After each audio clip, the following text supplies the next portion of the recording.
Bapandiran Santai. Assalamualaikum warahmatullahi wabarakatuh. Hari ini kita istimewa nih, ketemu dengan Ibu Hanifah. Wah, Ibu Hanifah ini dikenal sebagai Kepala Dinas Lingkungan Hidup. Tetapi sebenarnya hari ini kita bukan bicara soal lingkungan hidup, tapi soal geopark. Kita ini di dalam acara bukan Pamandiran Santai, Bu. Nah, Pamandiran Santai LKB Antara Banjarmasin. Nah, alhamdulillah hari ini Ibu, wah terlihat Ibu ini lebih masih segar nih Ibu. Padahal Ibu ini luar biasa loh, kemana-mana sibuk Bu ya. Iya, alhamdulillah masih bisa dikasih kesempatan Allah untuk sibuk. Wah, luar biasa.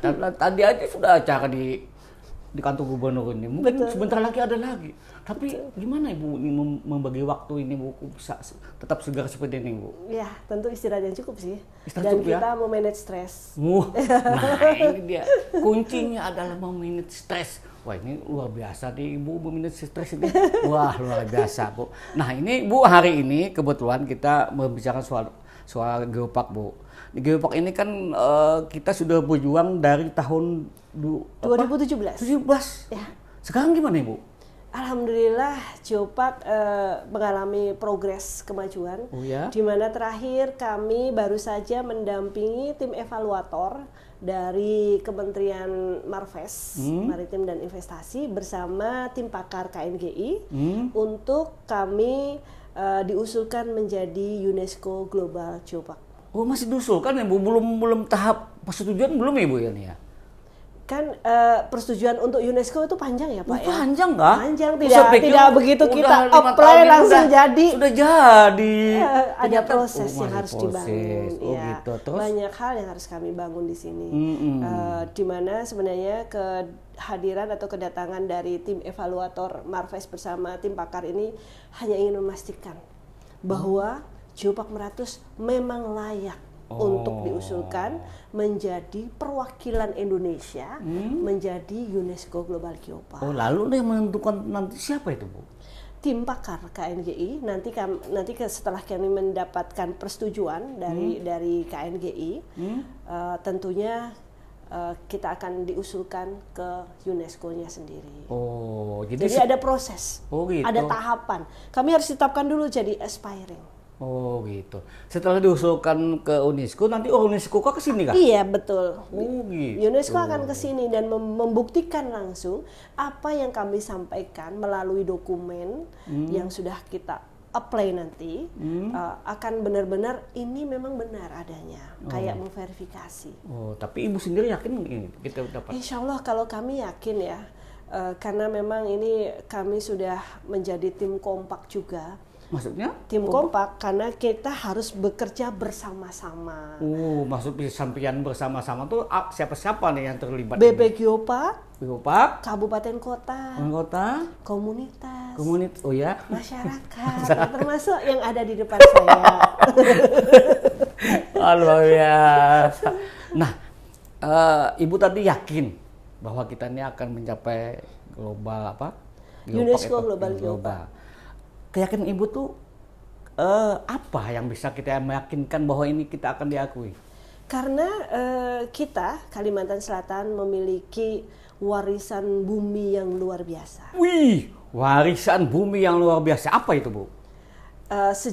Sejarah bumi, pembentukan bumi, di mana sebenarnya Kalimantan Selatan itu sendiri bagian dari cerita zaman dulu ya, cerita yang mungkin Nabi Adam pun belum ada ya, cerita sejarah bumi di mana kita itu tumbukan dari kerak dasar samudra di 160 juta tahun yang lalu, zaman Jura. Wih, 160 juta tahun yang lalu. Jadi Kalsel ini memiliki andil besar ya terhadap sejarah terbentuknya bumi berarti Ibu ya? Sejarah Kalsel menjadi bagian penting di dalam sejarah pembentukan bumi. Dan ini dibuktikan dengan adanya intan. Wih, intan. Kenapa intan? Intan itu terbentuk ketika memang sejarahnya dia panjang. Wih, terus? Dan intan ini bagian dari geologi yang merupakan apa ya, warisan internasional, termasuk diakui untuk internasional. Di Indonesia aja nggak ada loh, Intan. Benar. Hanya ada di Kalimantan Selatan. Betul kata Ibu. Nah makanya benar kita Kalimantan Selatan wajar sebagai geopark internasional, karena Intan tuh hanya ada di Afrika Selatan, di India, di negara lain tuh hampir nggak ada Bu ya. Lalu Indonesia cuma kita. Indonesia cuma. Nah ini, itu dia. membuat Kalsel menjadi istimewa. Sebenarnya bukan hanya Intan ya, beberapa bebatuan yang memang memiliki sejarah penting juga akan menjadi situs-situs penting yang akan menjadi bagian yang diusulkan menjadi bagian satu kesatuan dari Geopark Meratus. Contohnya batuan serpentinit. Apa itu batuan serpentinit? Iya itu dia. Batuan yang bentuknya seperti sisik ular. Sisik ular. Di mana itu Bu? Ada di Tahura. Di Tahura? Iya. Wow. Dan dia itu terpampang nyata di sana. Masih ada? Ada bukaannya. Aduh. Sangat jelas di sana bukaannya, dan ini juga menjadi salah satu situs andalan untuk Geopark Meratus. Tahura sendiri sebagaimana kita ketahui itu kan kawasan hutan.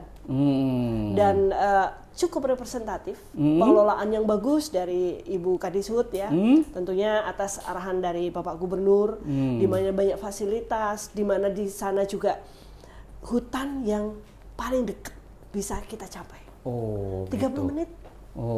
Sudah, Bu, selain tadi batu yang luar menyerupai sisik ular, tapi saya dengar, maaf Bu ya, ada juga namanya sikis hijau. Benar-benar enggak Ibu? Bajuan skis. Di mana itu tuh? Ada di beberapa tempat, sehingga kami akan mengambil dari tempat yang memang di sana representatif, dan kata kuncinya ada masyarakat yang ada di sekitar situ. Contohnya tuh lokasinya tahu Ibu?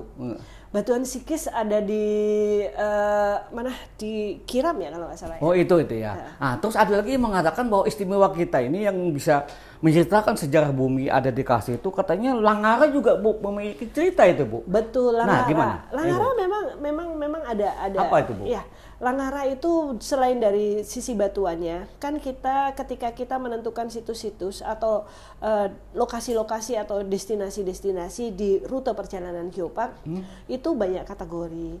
Dari sisi geologinya, dari sisi biodiversity-nya, dari sisi culture-nya, dan juga dari sisi panorama. Gitu. Jadi banyak lah penentuan. Bukan hanya batu. Kalau batu sudah kita diyakini bahwa kita ini istimewa Bu ya. Iya, takutnya kita kalau hanya ke sana melihat batu. Seakan-akan batu aja geopark ya. Iya, maksudnya persepsi yang terbangun nanti, berarti geopark itu hanya batu. Padahal? Dan tidak semua orang akan tertarik dengan batu. Gitu. Padahal konsep geopark itu sendiri, ini dia punya warisan geologi dengan geodiversity, biodiversity, dan culture diversity. Dan ujung pentingnya, masyarakat merasakan dampak positif dari geopark itu. Gitu. Jadi intinya geopark itu membuat masyarakat tuh jadi tambah enak, tambah nyaman Bu ya. Mungkin ekonomi tambah baik dari Bu ya. Target utamanya seperti itu. Bahkan indikator keberhasilan dari geopark itu adalah peningkatan ekonomi masyarakat setempat. Gitu.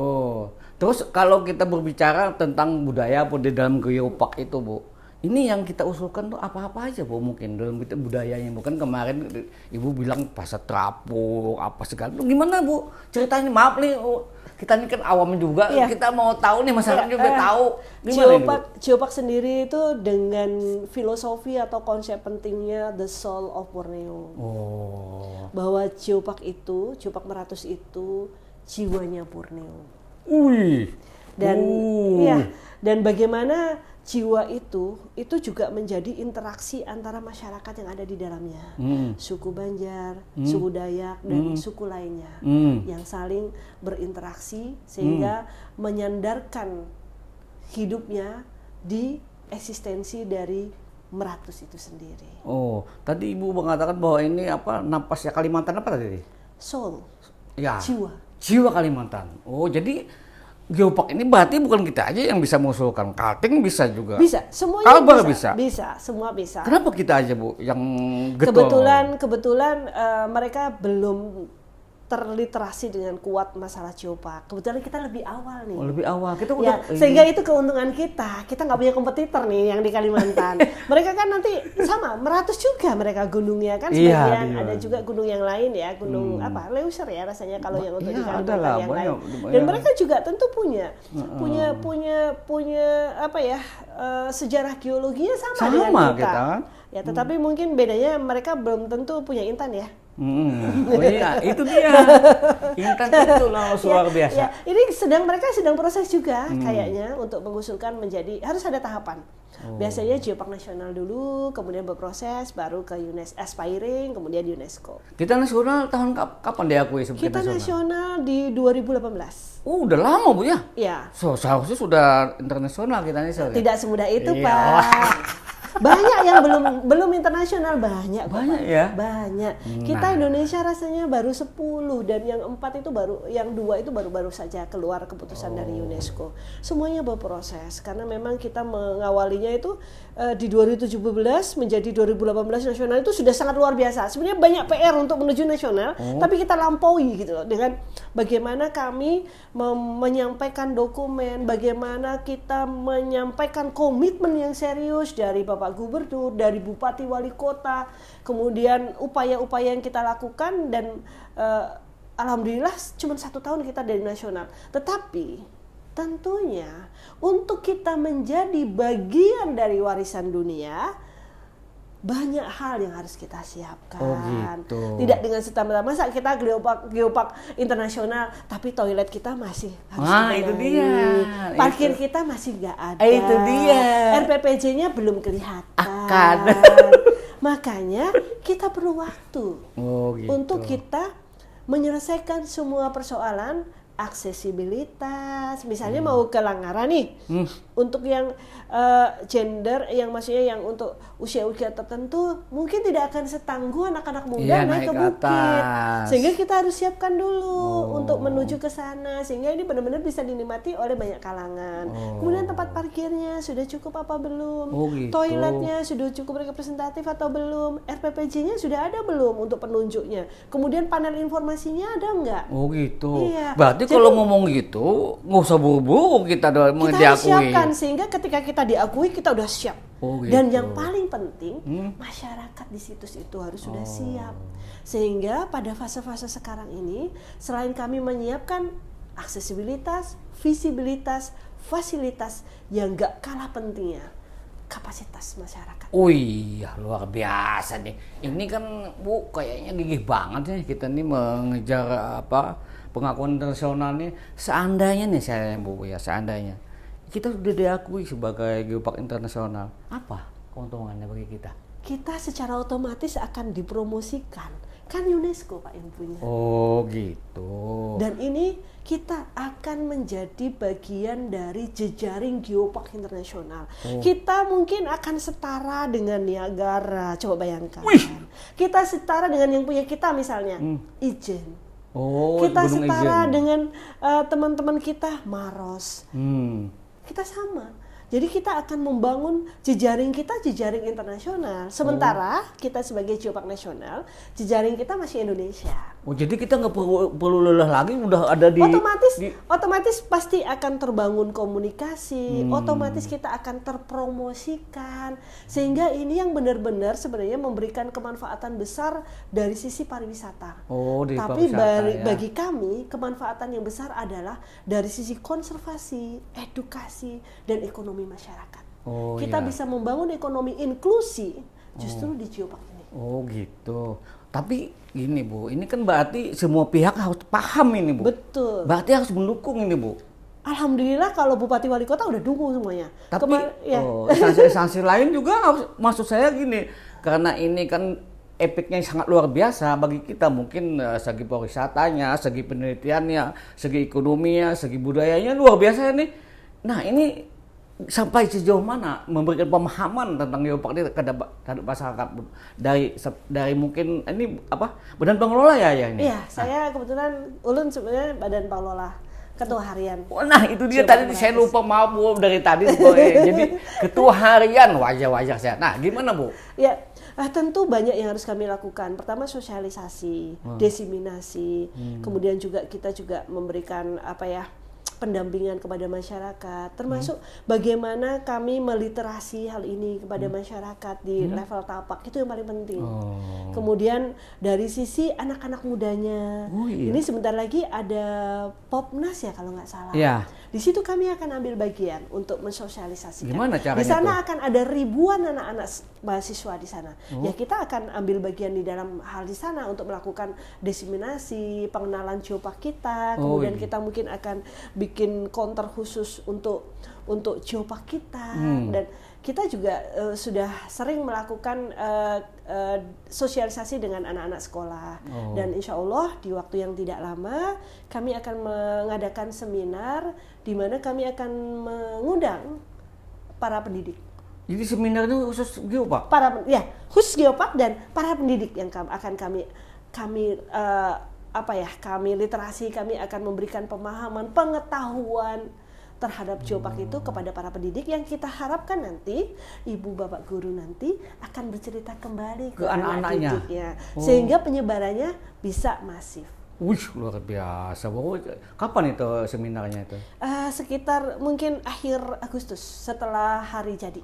Oh, berarti waktu dekat ini ya? Itu narasumbernya dari mana-mana? Narasumber rencananya mungkin dari KNGI, kemudian ada beberapa narasumber penting dari Bappenas. Oh, ada juga? Ya, tentunya juga dari tim kami, tim pakar kami, ada Pak Andi Simarmata, itu juga tim pakar yang ada di dalam Badan Pengelola Geopark. Mudah-mudahan lah sukses dengan seminar itu. Amin. Cuma saya juga Bu gini mau tanya, ini kan karena ini menurut saya ini sangat luar biasa tadi dampaknya.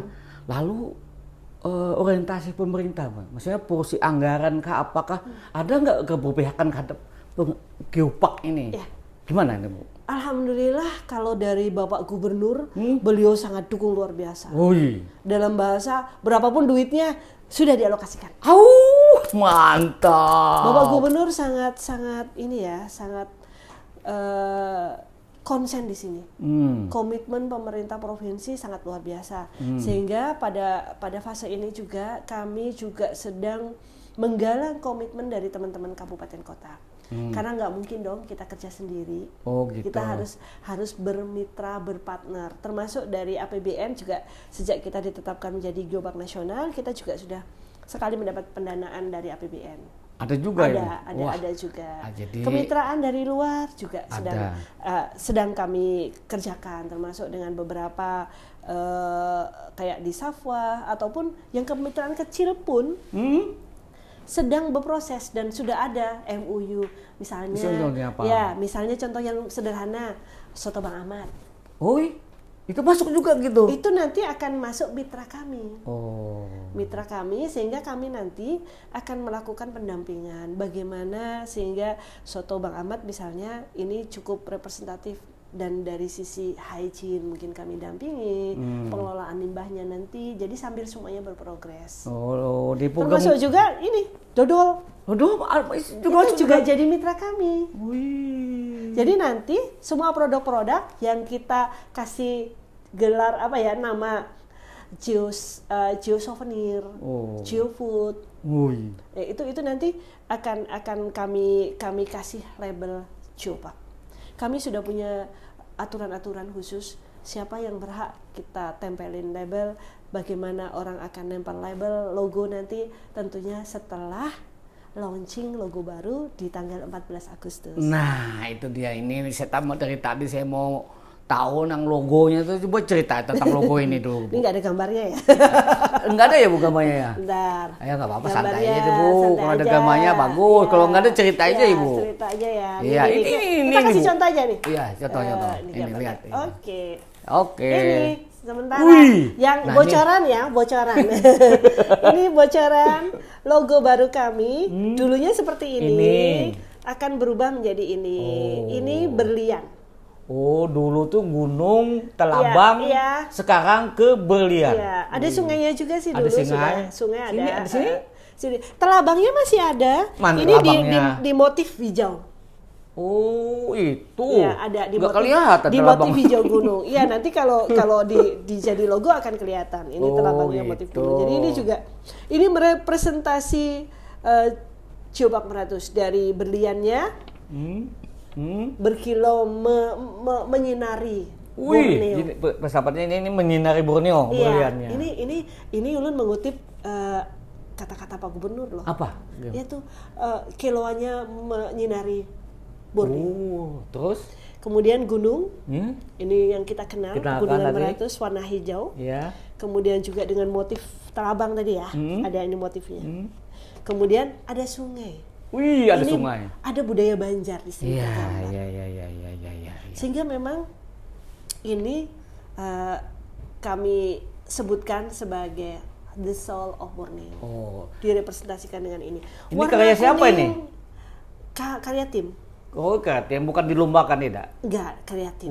Karena tim. memang kita waktu yang sangat ini ya, kita harus bersegera dan ini karya tim bersama, tim kami dan juga ini sudah kami diskusikan panjang sekali untuk bisa sampai di sini. Segini-gini panjang ya. Panjang karena ini konsepsi penting yang akan kita tempel di mana-mana. Ini gambaran. Menggambarkan, merepresentasikan konsep penting kita untuk Geopark Meratus. Warna kuning, ini warna khas Banjar ya. Kemudian menunjukkan semangat, kemakmuran. Nah ini kapan di lonceng kata Ibu tadi? 14 Agustus insya Allah. Nah setelah di lonceng ini pas semuanya pakai logo ini ya? Semuanya langsung, semua di site-site kami, di panel informasi, di RPPC, di rambu penunjuk jalan, kemudian di produk-produk geoproduknya masing-masing situs itu akan kami, mitra-mitra kami pasti akan kami tempelin ini. Nah ini maaf Bu, ini kan kata Ibu tadi kan ini logo ini akan kita sosialisasikan begitu gencar. Ini tadi belum terungkap nih Bu, untuk mensosialisasikan Geopark ini media apa aja yang kita gunakan selama ini Bu dari Badan Pengelola? Iya, kalau dari Badan Pengelola kita kan sudah punya sosial media. Apa itu? Facebook, kemudian juga IG, kemudian website. Website ada? Ya, ada websitenya. Dan ini juga memang kami masih perlu dorongan dari teman-teman media untuk secara terus-menerus bisa menyampaikan informasi berkenaan hal ini. Kalau sering-sering kita mendengar, nanti kita akan akrab dan kita akan merasa memiliki itu. Betul. Menjadi suatu kebanggaan buat kita semuanya, masyarakat. Kalau yang tadi Ibu bilang tadi itu update Ibu? Update ya? Iya, update. Tiap minggu atau tiap dari episode itu? Ini dari dia temporary aja Pak. Kalau ada ini kegiatan-kegiatan baru, kemudian mungkin ada konten-konten tambahan untuk kami lagi membentuk atau membuat masing-masing situs, konten-konten masing-masing situs sehingga orang di luar sana itu sudah bisa membayangkan mereka akan ke sini itu apa yang akan mereka cerita apa yang akan mereka rasakan di sana. Karena ternyata destinasi atau situs itu tidak hanya bagaimana dia muncul atau kita nikmati secara visual, tetapi ternyata narasi-narasi itu juga memberikan pengaruh yang cukup besar untuk keinginan berkunjung. Nah, lalu kalau masyarakat mau mengunjungi website itu apa diketiknya Bu? Maksudnya apa? Geopark apa? Ya, Meratus gitu aja udah muncul ya. Nah, itu pemirsa kalau mau mengetahui lebih. Di IG juga ada, di IG-nya juga sama. Di IG juga ada. Jadi Meratus Geopark, Geopark Meratus pasti muncul di sana. Nah, itu dia. Jadi gampang-gampang saja kalau kita ingin tahu tentang Geopark, kita coba di browser ini situsnya luar biasa. Ada, websitenya nah, ada. ini mungkin sedikit lagi Bu, tinggal waktunya kan tinggal sedikit. Ini Ibu bilang tadi cuma 6 daerah, maksudnya gimana tuh? 6 daerah yang masuk, yang diprogramkan menjadi itu? Sementara ini kami fokus dulu di 6 kabupaten kota. Apa itu kabupaten? Banjarbaru, Kota Banjarbaru, kemudian Kota Banjarmasin, Kabupaten Barito Kuala, Kabupaten Banjar, kemudian Tapin, dan HSS. Oh, jadi 7 ini ya? 6. Nah, itu dia. Kenapa jadi harus 6 aja, tidak terlalu luas kata ibu ya? Apa? Ya kemarin itu di awal 2017 kita itu mengusulkan itu sampai luasan daratan dan lautan untuk geopark. Dan yang kita usulkan itu geologi saja. Dulu. Jadi situs-situs geologi saja. Sekarang udah berkembang ya. Sampai ke Kota Baru, kemudian sampai ke HST ya, Tabalong, Balangan. Itu kita temukan batu-batu yang memang mempunyai nilai sejarah geologi yang luar biasa. Nah, tapi untuk kita perjuangan pertama, tentu kita harus menyesuaikan dengan kapasitas kita ya, kapasitas, dan juga ini juga sudah merepresentasikan untuk konsepsi Dayak Banjarnya. Nanti di tempat yang lain kayak di HST, di mana Balangan, itu kan ada situs-situs menarik lainnya dengan konsep yang mungkin lebih kental di Dayaknya. Nanti insya Allah setelah UNESCO Global Geopark Meratus ini benar-benar mendapatkan sertifikat pengakuan dunia, kami juga akan membangun geopark baru. Luar biasa. Jadi ini kita doakan saja bagaimana usaha dari Badan Pengelola ini luar biasa. Kita harapkan segera ya kita menjadi pengakuan sebagai geopark internasional. Inilah Paman Anum dan Ibu Hanifah. Makasih Ibu.